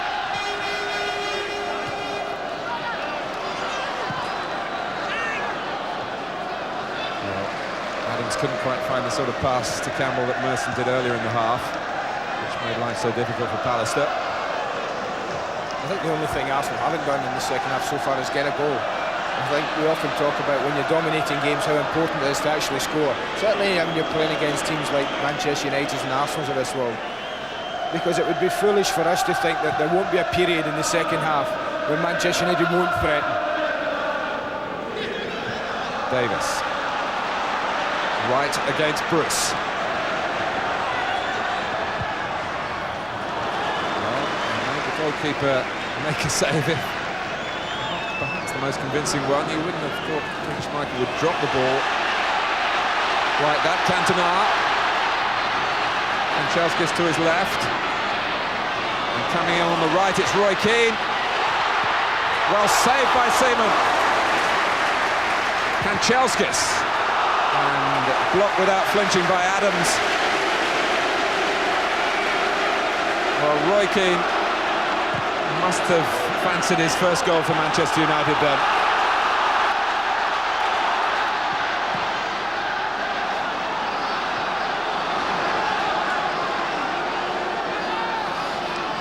Keane able to get into that position because of the change since Robson came on for Giggs.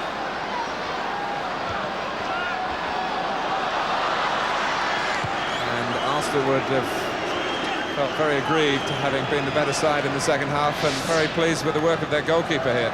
Well, yeah, but this is all down to the genius of Eric Cantona. The old adage, if you can't go through them or round them, go over them. Look at that for vision and class. Keane keeps his head here, but this is where Seaman shows all the class that he possesses. Wonderful one-handed save. That's a great ball by Hughes for Ince. Jensen.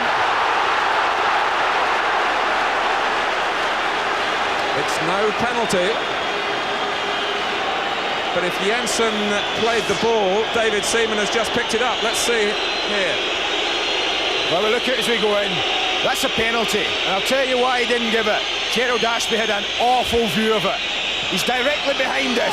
You can see it's Ince who gets the touch. Jensen takes him down. In anyone's book, it's a penalty, but the referee had an awful view of it, Martin. He really did.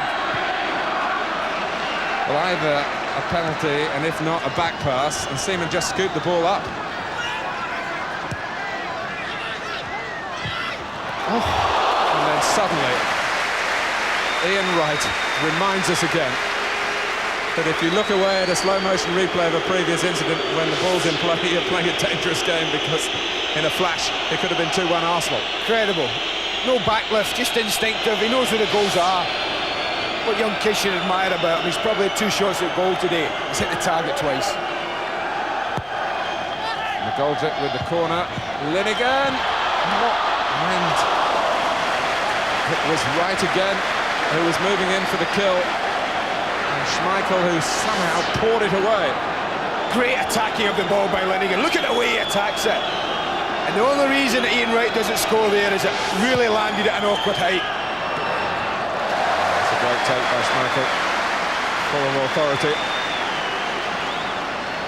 And the game has reached once more the levels that it had in the first half. After a dip that's certainly explainable at the start of the second half on a very warm afternoon, at a time when players still haven't quite honed the fitness to the levels that the league requires. I think the last 5 minutes has shown what I said. The more open the game is, the more fluent the game is, the more you fancy Manchester United, the tighter the game becomes.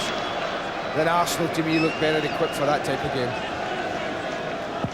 Well, it could have been settled at either end, but it should not be forgotten that a penalty shootout is looming large. We've got 10 minutes to go. Mistake by Robson. Nice. Fresh figure of McGoldrick.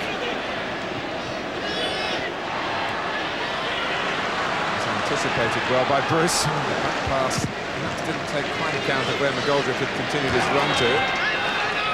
Davis.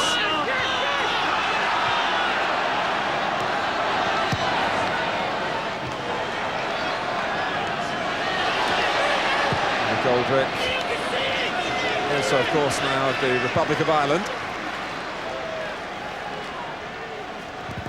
A versatile performer who could play as a free defender at the back. Is what he did for Crystal Palace for a time. The Irish connection, of course, pretty evident here. Dennis Irwin, Roy Keane as well.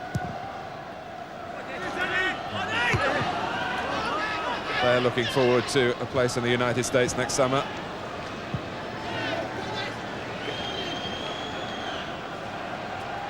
The position of Denmark and Peter Schmeichel still not quite so secure. Spain in the frame as well.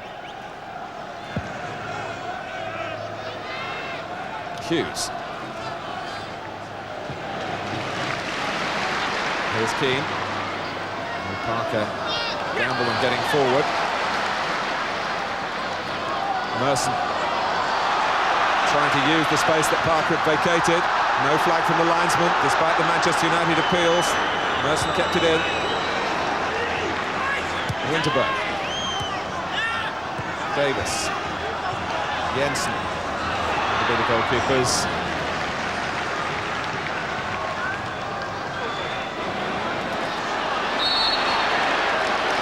What a weapon that is that Peter Schmeichel's got, Martin, when he picks the ball up like that and can launch it 40, 50 yards straight into your striker's chest. And when you've got someone like Mark Hughes so strong on the ball, it really is great to have. Kanchelskis. This is probably qualified to open the bowling for England at cricket. Kanchelskis from Keane's pass. Goal kick.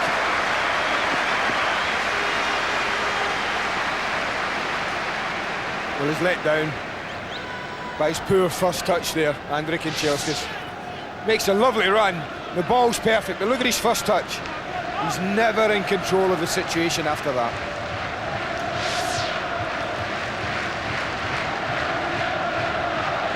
Some deep breaths being taken out there. Keane.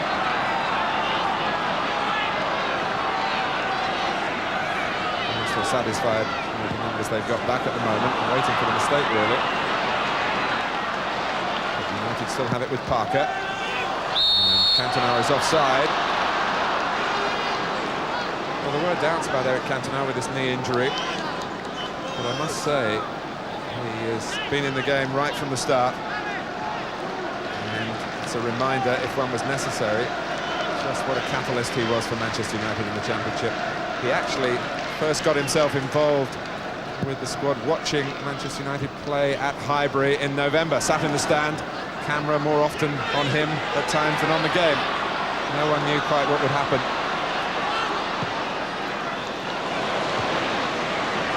Here's Kanchelskis. Owen took it early, took it well, and so too did Seaman. Lovely movement again and good handling from David Seaman. Kanchelskis very aware of Dennis Irwin, hammering up on the inside there. In the end, it's a comfortable catch for David Seaman. A good strike from Dennis Irwin. You think he'd be one of the penalty takers too if it goes to that. And we're only, what, 6 minutes away. Plus stoppage time. Oh.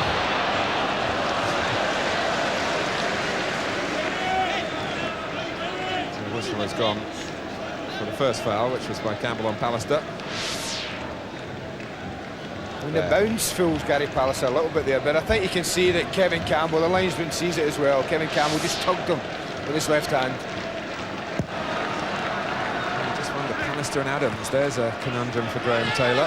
Or could they play together for England? Here against Poland early in September, another game you'll see exclusively live on Sky Sports. Keane, who, amongst his many qualities, is exceptional in the air. So just a little answer to that question, Martin. Yes, there's no reason why they both can't play together. I think Pallister and Adams, we saw a great example of the pace of Gary Pallister in the first half when he outstripped Ian Wright. That was another view of Keane's climb.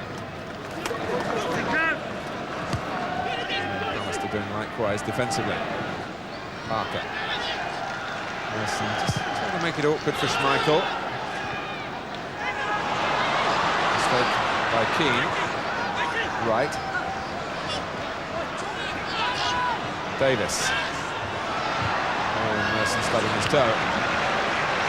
Brian Robson partly responsible for that. Getting to the scene quickly. Robson scored a couple of goals in the Charity Shield 10 years ago, when Manchester United beat Liverpool here, 2-0. He was a loser in '85. And Everton, that I think still included Andy Gray in the squad. Or had you gone by then? I had gone by then. Kanchelskis. Claiming handball by Jensen. I wonder what language being used there. Maybe bad language. But I don't think there's much John Jensen can do about this. He's very close. It does hit him in the arm. You can see why the United players are complaining. Nothing deliberate. Especially feeling that they should have had a penalty against him earlier. Well, I think that was more clear-cut in my book.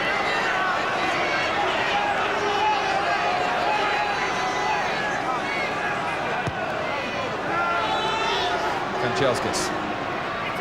Manchester United striving it to be settled their way. Owen, there's no threat of a goal for them on that occasion. Here's Winterbird. Davis.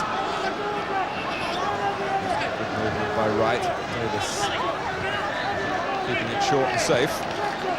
Adams. Repositions again. Short, not altogether safe from Linnigan towards Keown. Campbell. Back down for Wright. Nicely done for Merson. Owen read it well. Cantona was trying to be a bit too clever. McGoldrick, is this the moment now for Arsenal? Campbell and Wright in the centre. What a great tackle by Brian Robson. Couldn't blame McGoldrick for trying to isolate the former England captain then. Robson's having none of it. Yeah, I bet he fancied his chances, Eddie McGoldrick there. But Robbo, years of experience and a real competitor, was having none of it.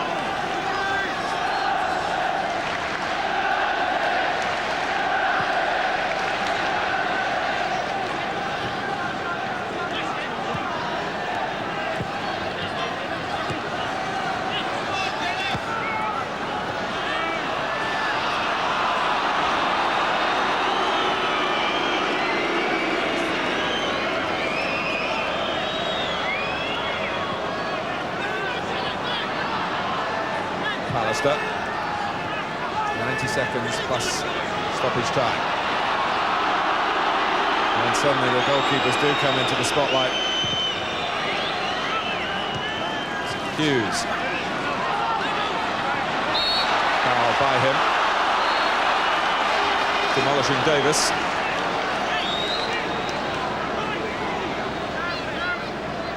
Years of injuries and disputes with the management for Paul Davis. And now a new 2-year contract to look forward to. A lot of Arsenal supporters will be glad that bygones are now bygones.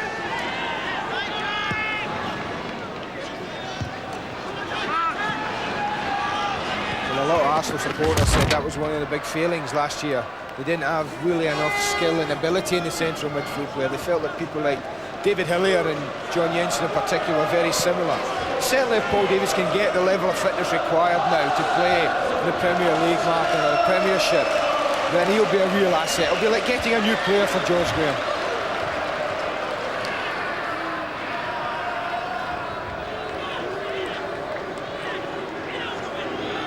Ian Wright throwing the ball back to Schmeichel, of course. Fresh memories of 2 successful penalties past. Great Dane in South Africa, one either side of him. But Hughes trying to see that it's not to be settled by penalties for Cantona, but there wasn't quite the opening there. Penalties it is.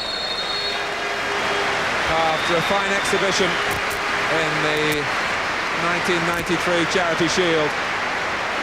Ian Wright equalising the opening goal from Mark Hughes. A lot of camaraderie between the two camps, as I was saying earlier, and that will come into play as the players settle now for the penalty shootout. 1-1 here, but make no mistake about it, Alec Ferguson wants to take this latest trophy that they're playing for back to Old Trafford. George Graham will have earmarked a spot for it at Highbury.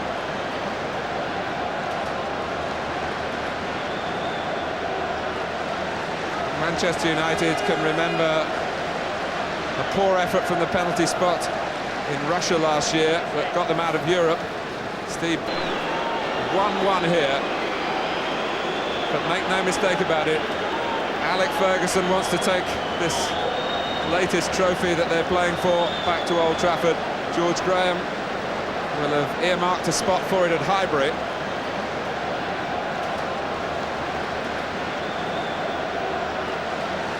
Manchester United can remember a poor effort from the penalty spot in Russia last year that got them out of Europe. Steve Bruce and Gary Pallister failing in that shootout. Peter Schmeichel, of course, was a hero in the European Championships, saved a penalty from Marco van Basten.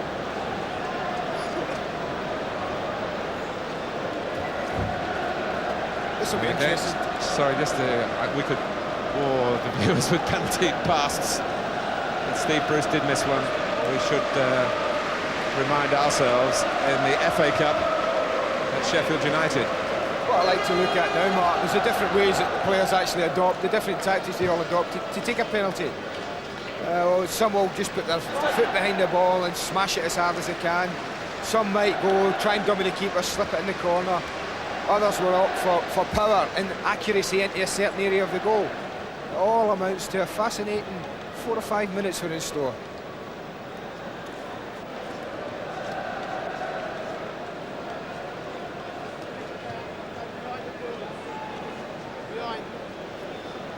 It is a match, of course, that could have been settled by a penalty in the 90 minutes when Paul Ince powered forward here. Andy. Yeah, look at the referee there, just in the bottom of your screen. His position is directly behind the incident. So he sees John Jensen's leg go out, he sees Paul Ince's leg go out. He must be undecided as to who gets there first. It's taken us 1 or 2 slow motion replays to decide that it's a penalty. My first instinct was it was a penalty. I thought Paul Ince had got there first, but we're a lot higher up there. He gets there first, Jensen brings him down. It should be a penalty, but I have to offer some sympathy for the referee on that occasion. His view wasn't the best in the world. Well, David Seaman makes his way forward, and just as Nick Collins said, it's Paul Ince first up for Manchester United.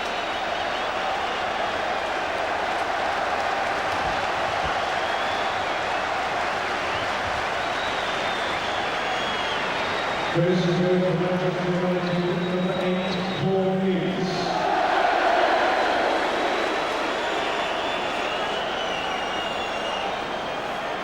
(1-1) after 90 minutes. The destiny of the Charity Shield depending on the penalty shootout, which Ince gets underway successfully. 1-0 to United.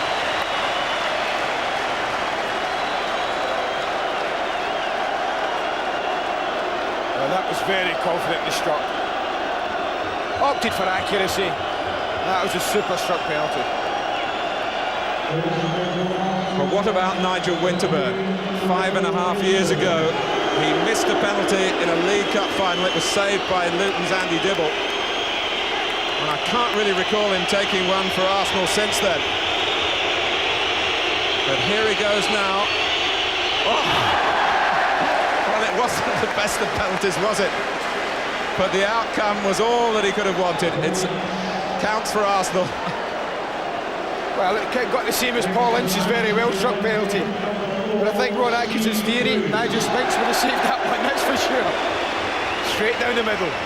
Well, now it's a player who's taken plenty for Manchester United. Steve Bruce never shirks the responsibility. Some have got away from him, of course. But overall, his record is very good. He's got good style, Martin. You watch Steve, normally he places the ball. It's all one movement. He'll walk out to roughly the 18-yard line, turning away, then he'll turn back, straight to the ball, and through it. Very religious. There he goes, watch this. Get out, straight back. And he's composed enough to replace the ball. To get it absolutely right. Here goes Bruce this time. Yes. The longer the wait, the greater the pressure, and the greater the satisfaction if you do score. Lovely position as well. David Seaman, no chance. Well, I must say I am surprised it is John Jensen to confront Peter Schmeichel. Well, this is a wonderful contest here. The two Danes at Wembley Stadium. And Jensen has the power. And Schmeichel is powerless to prevent it being 2-2. Well, so far, Manchester United have adopted placement and accuracy, and Arsenal, well, they've just gone for this. Foot behind it and power it in. The responsibility passes now to Dennis Irwin. Such an excellent striker of a dead ball. But no! Seaman goes the right way. So, is that the save that's going to be decisive at the end of the afternoon? It's had a good height for a goalkeeper. You see that? It's about a yard off the ground. They actually love them at that height. Strikes it well enough. David Seaman guesses right. So now, Kevin Campbell with a chance to capitalise on Seaman's save. And he does so. And Arsenal lead 3-2 on penalties. Goes a little bit early, I think, Peter Schmeichel there. And I think that made up Kevin Campbell's mind just to roll it in the corner.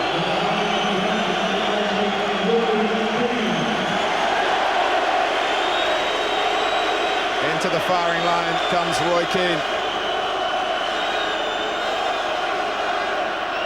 Very little margin for error for Manchester United now.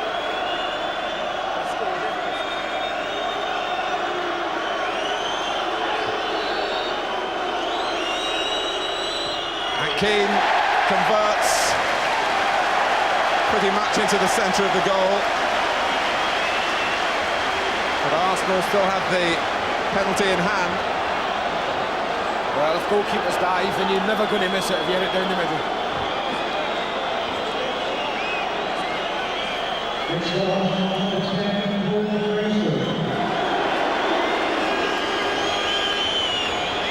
Fourth up for Arsenal, who have a 100% record so far, is Paul Merson.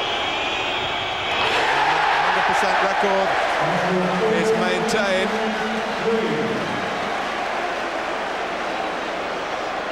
Well, there is no margin for error for Manchester United after this effort from Merson. Sorry, Andy. No problem, Mark. If Cantona fails, then the Charity Shield is Arsenal's.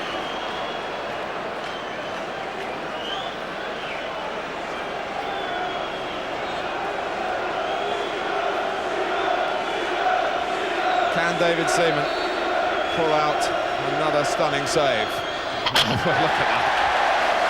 That's arrogance beyond belief. Just tapped it into the corner. Well, I suppose it's only right that so casually taking penalties set up the confrontation. What was it, a couple of weeks ago he knocked two past Peter Schmeichel. Law of averages would suggest he's going to miss one day against Peter Schmeichel. Perhaps it's today.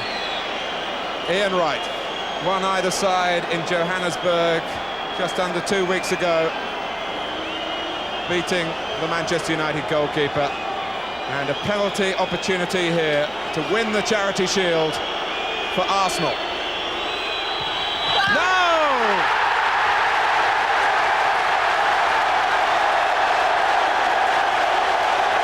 He's been there once too often.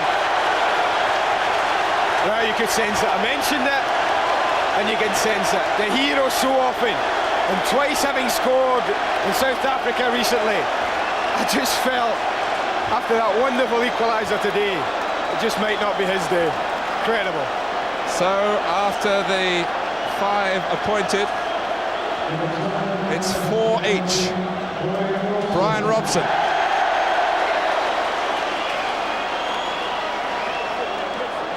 The end can come very quick when you get into this sudden death situation.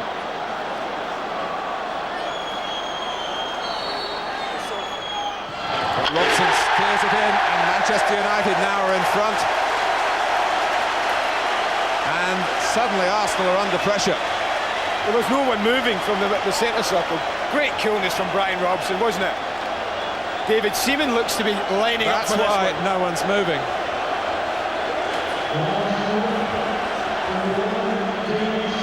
Well, David Seaman. This is a rarity. One goalkeeper against the other. And Michael saves.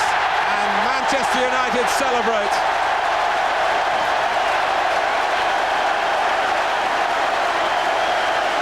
The champions have triumphed in the summer showpiece yet again.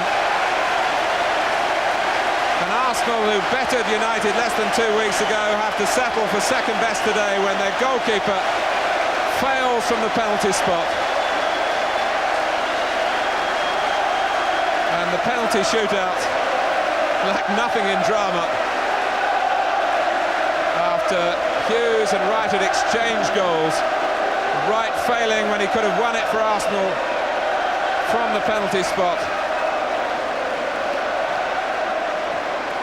The major task here for both sides to be right for next weekend's pursuit of Premiership points. But the setting and the silverware, if not perhaps the starting time, conducive to a competitive afternoon, enjoyed in all parts of the ground and in the director's box as well, I'm sure. It's not long before the two sides meet again, September the 19th at Old Trafford. Well, this, Andy, is how it all finished. Very casually taken, wasn't it? Peter Schmeichel, guess is right. It's about that yard off the ground, good goalkeeper's height, and the save, really, in the end, is quite a comfortable one.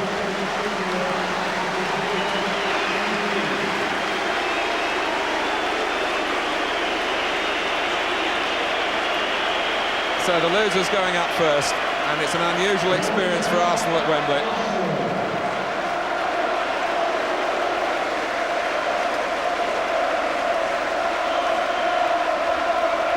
But if they had to lose on their 5 visits this season, I suppose this is the one that they would sacrifice. You bet your life that.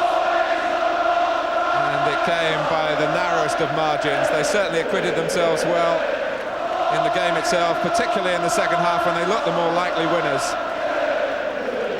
It's amazing. Gordon Strachan's right when he talked about the pain's not there. You wouldn't see many players tripping up there to pick up losers' medals with smiles on their faces in normal life, Mark. And Arsenal still don't come face to face with the Charity Shield. They've never won it at Wembley. They haven't won it at all since 1953 when they beat that Blackpool side of the Stanley Matthews era who'd won the Cup so dramatically. The winners today, as is so often in the Charity Shield, the champions.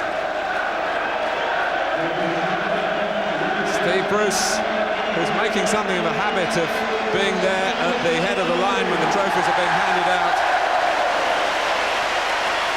And Manchester United with plenty to look forward to over the months ahead. Arsenal, I'm sure, will be a major adversary for them in all the domestic competitions.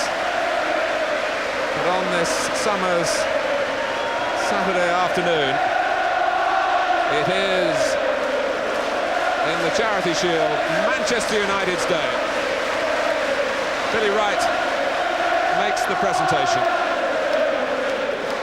And those Manchester United supporters who set their alarm clocks this morning are rewarded for their trip.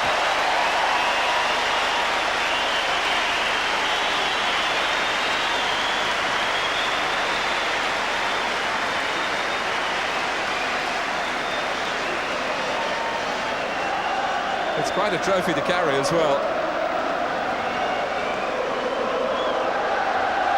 Steve Bruce has it safely stashed away in the keeping of Manchester United for next year. And of course, when you think of the Charity Shield from a professional point of view, it's being in it that matters, because it means you've either been champions or you've won the FA Cup.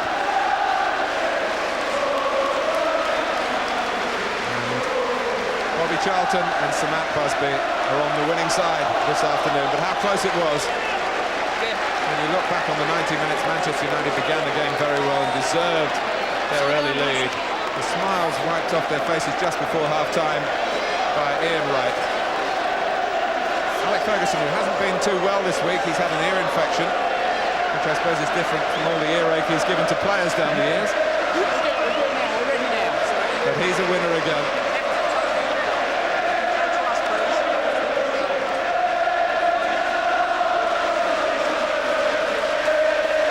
Catch up with Nick Collins on the far side. Well, I've got with me the man who made the vital save, Peter Schmeichel, and that must have been a bizarre feeling, watching your opposite number coming up to take it. Yeah, it was. And I dived to that side like 4 times and they put it in the other side, so I thought, well, this time he must put it there, and he did. Luckily for me, sad for him. He didn't hit it as hard as he might have done, but nevertheless you still had to make the save. You know, he knows a goalkeeper that if you only take 2 steps, it's difficult to read where the ball is coming. I just had to take the chance, and he put it in the side where I dived to, and I'm well pleased with that. A good omen, do you think, for the season, this match, with United picking up the Charity Shield? Well, it's always nice to pick up trophies, and I mean, this is a good start. You never get used to pick up trophies. That's something you want to do for the rest of your life. And I think, yeah, it is a pretty good start for the season. Peter, we'll let you join in the celebrations. Thank you.